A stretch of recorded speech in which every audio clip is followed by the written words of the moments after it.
ചുരുക്കിക്കൊണ്ടിരിക്കുന്നു. വയനാട്ടിലെ ചൂരൽമലയിൽ നിന്ന് ഒരു ദൃശ്യം. അത്ഭുതകരമായ ജീവിതത്തെ പറ്റിയാണ് ഇന്ന് ചെയ്യുന്നത്.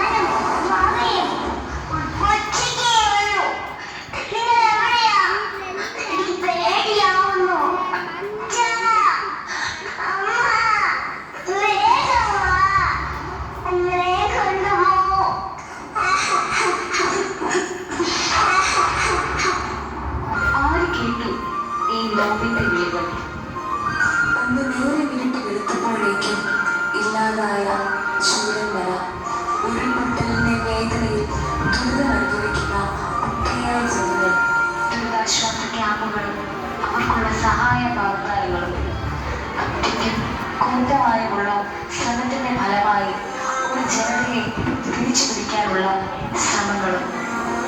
പക്ഷെ അതുമാത്രമല്ല, ഇനിയെങ്കിലും തിരിച്ചറിയേണ്ട പ്രകൃതിയുടെ മറ്റൊരു ഭാവം, മറ്റൊരു മുഖം. നമുക്ക് പ്രാർത്ഥിക്കാം, ആശിക്കാം. ഇനിയൊരു ദുരിതം